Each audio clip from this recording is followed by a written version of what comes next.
तुलसीदास द्वारा रचित रामचरितमानस में लिखी गई चौपाई ढोल गवार शूद्र पशु और नारी सब ताड़ना के अधिकारी आपने जरूर सुनी होगी।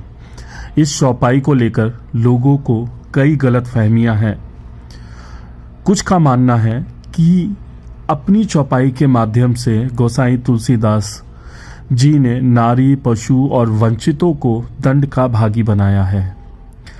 यद्यपि ये सिर्फ एक दावा है, पर इस चौपाई को लेकर तरह तरह के दावे और सालों से सोशल मीडिया और इसके इतर आम लोगों के बीच अलग अलग आशय में प्रचलित हैं।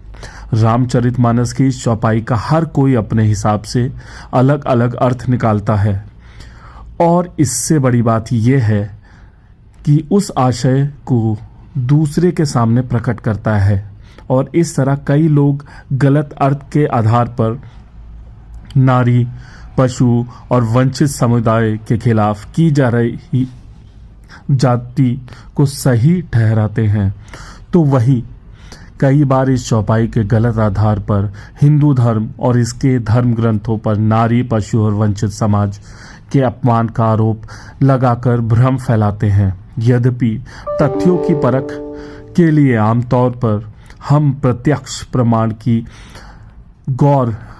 गैर मौजूदगी वाले दावों को यूं ही छोड़ देते हैं या यूं कहें कि हम उनकी सत्यता जानने का प्रयास नहीं करते, जबकि हकीकत यह है कि किसी भी तरह का भ्रामक दावा समाज में अशांति, आपस में वैमनस्य, सांप्रदायिक नफरत, किसी व्यक्ति का चरित्र हनन कर सकता है।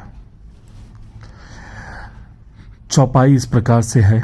ढोल गवार शूद्र पशु नारी सकल ताड़ना के अधिकारी। ये लेख मुख्य रूप से अथवा पूर्णतः एक ही स्रोत पर निर्भर करता है। कृपया इस लेख में उचित संदर्भ डालकर इसे बेहतर बनाने में मदद करें। श्री रामचरितमानस अवधी भाषा में गोस्वामी तुलसीदास द्वारा 16वीं सदी में रचित एक महाकाव्य है। इस ग्रंथ को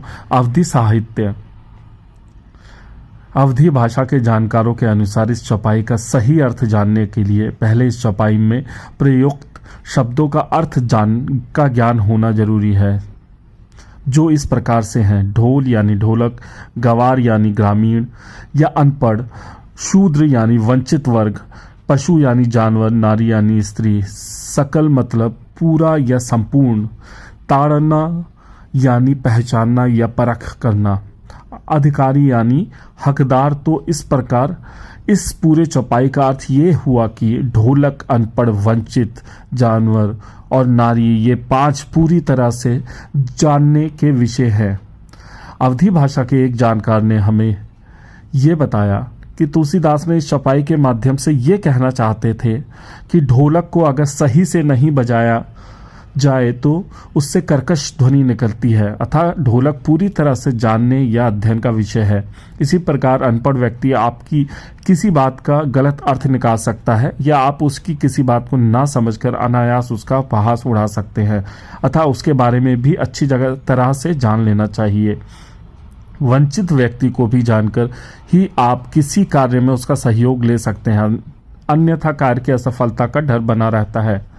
पशु के पास सोचने व समझने की क्षमता मनुष्य जितनी नहीं होती, इसलिए कई बार वो हमारे व्यवहार, आचरण, क्रियाकलाप या गतिविधि से आहत हो जाते हैं और ना चाहते हुए भी सुरक्षा के भाव में असामान्य कार्य कर बैठते हैं, अतः पशु को भी भली भांति जान लेना चाहिए। इसी प्रकार अगर आप स्त्रियों को नहीं समझते तो उनके साथ जीवन निर्वाहन मुश्किल हो जाता है। यहाँ स्त्री का तात्पर्य माता, बहन, पत्नी, मित्र या किसी भी ऐसी महिला से है जिनसे आप जीवन पर्यंत जुड़े रहते हैं। ऐसे में आपसी सूझबूझ काफी आवश्यक होती है।